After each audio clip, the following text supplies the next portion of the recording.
Les musulmans se sentent en droit de critiquer la façon dont les juifs et les chrétiens vivent leur religion parce qu'à leur sens, c'est la même révélation qui a été faite à plusieurs reprises dans l'histoire, à Moïse, à Jésus et enfin à Mohamed, si bien que, comme le dit ce verset coranique, c'est la même loi qui a été donnée à Noé, à Abraham, à Moïse, à Jésus.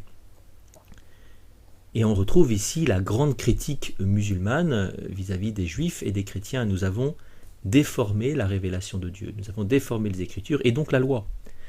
Du côté juif, ils l'ont déformé par excès, c'est-à-dire qu'ils ont rajouté énormément de préceptes pour arriver à plus de 600 préceptes dans la loi juive, dans la Bible. Les musulmans s'appuieront d'ailleurs volontiers sur la Bible, sur l'Évangile, quand Jésus dit « Vous mettez de côté le commandement de Dieu pour vous attacher à la tradition des hommes. Vous avez ajouté des préceptes. » Du côté chrétien, c'est le contraire. Nous avons en gros tout retiré. Nous sommes infidèles à ce que Jésus nous avait dit précisément de faire.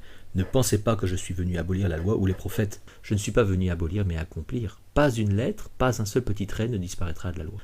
Or, un exemple très révélateur, c'est celui du porc, l'interdit de porc qui est pourtant explicite dans la Bible, qui dit à plusieurs reprises « Parmi les animaux, vous ne pourrez manger de porc », comme dit le livre du Deutéronome, vous le tiendrez pour impur, ou encore le livre du Lévitique, qui dit la même chose. Si bien qu'il y a même un hadith dans la tradition musulmane qui dit qu'à la fin des temps, le fils de Marie, Issa, descendra, il jugera l'humanité avec justice et il brisera la croix, qui est le symbole du dogme trinitaire, et il tuera le porc, symbole de cette infidélité chrétienne à la loi de Dieu.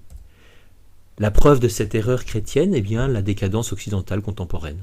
Cet Occident qui est capable de faire la promotion de l'infidélité conjugale, qui est devenu capable d'une libéralité sexuelle ou homosexuelle ou autre totalement folle, ainsi que nous le voyons sur ces affiches. Alors évidemment, pour les musulmans, le juste milieu, pas trop de lois, pas trop peu de lois, juste ce qui est convenable pour l'homme, eh bien c'est l'islam.